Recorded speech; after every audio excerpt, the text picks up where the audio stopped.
Most people think that the faster their internet speed is, the better their online gaming performance will be.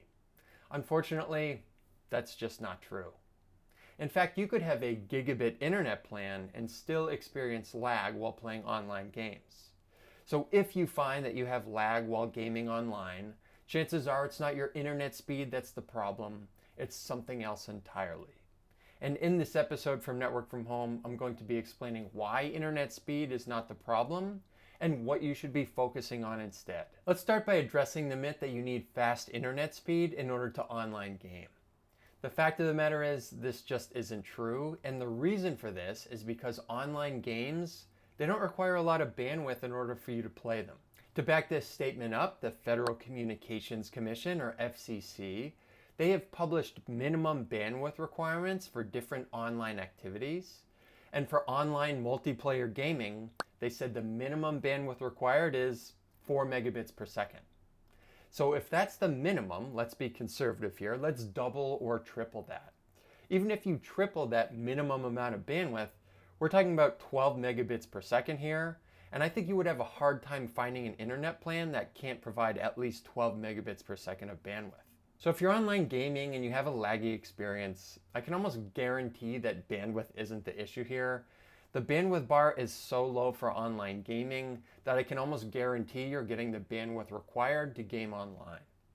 So if bandwidth isn't the issue, what is the issue here? Well, what we're talking about here is ping. So what exactly is ping? Well, ping is a measure of time that measures how long it takes for data to get from your device to where it's going and back.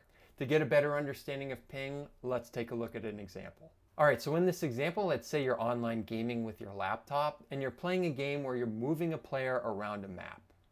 So what ping is it's a measure of the amount of time for how quickly, when you press your keyboard and move your player, do you actually see your player move on the screen.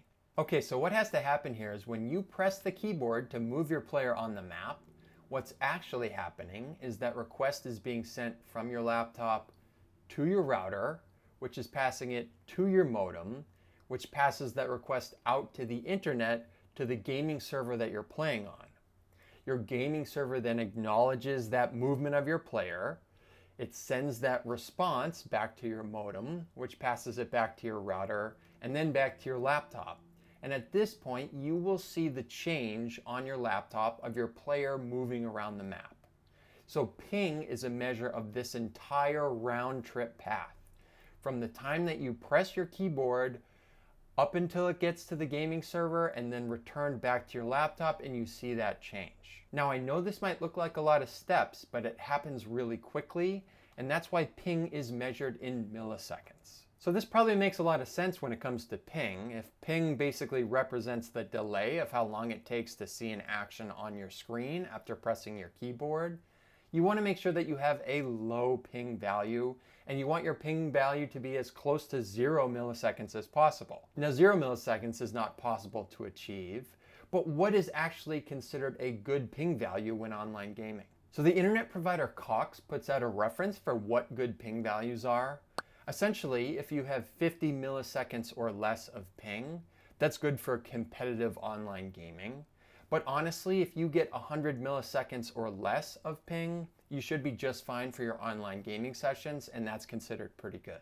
So we're talking about fractions of a second here, but every millisecond counts because as soon as you press that controller or that keyboard, you want to see that response on your screen instantaneously. If you need further evidence on how important ping is when it comes to gaming, many games allow you to either display the ping value in real time while you're gaming, or they will display that ping value in between games, either in a lobby or on a scoreboard. So if ping is so important to your online gaming experience, how do you minimize that ping value as much as possible?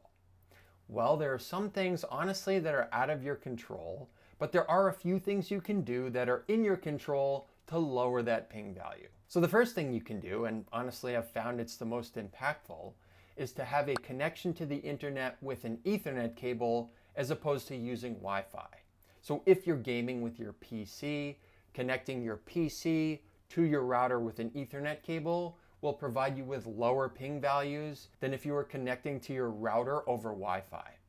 Wi-Fi technology has gotten a lot better in recent years with different versions of Wi-Fi being released, but the fact of the matter is data travels a lot faster over a cable than it does over air, and that's why you have lower ping values when you're using that Ethernet cable connection to the internet. The other thing you can do is some games will allow you to pick the game server that you're connecting to.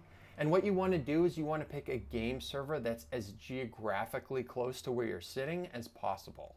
In other words, you don't want to pick a game server if you're in the United States. You don't want to pick a game server that's in Australia if you can avoid it. The longer that geographic distance, the more ping you will have as part of your gaming session. Additionally, another thing that can increase ping is if you have a lot of people on your home network using the internet at the same time that you're trying to online game, this can increase your ping values. So as much as possible, if you can minimize other internet activity on your home network while you're gaming, that will help reduce that ping value. So if you want to improve your gaming experience, the answer is not to improve or upgrade your internet plan to a faster speed. It's to address ping and try to minimize that as much as possible. Although a lot of people consider speed being the main factor when it comes to online gaming, that's just not true because in the end, ping is king. Oh, come on, it was too easy. I had to say it. In all sincerity, focusing on decreasing your ping value is going to give you the most improvement when it comes to your gaming sessions, so spend your time there. I'd love to see in the comments section what type of internet connection you're using, whether Wi-Fi or Ethernet, and what type of ping values you're getting. For example, I'm getting around 100 milliseconds of ping. I'd love to see what the lowest ping value is that you guys are getting during online gaming, so just make sure you share that down below. As always, thanks for checking out this episode from Network from Home, and we'll catch you on the next one.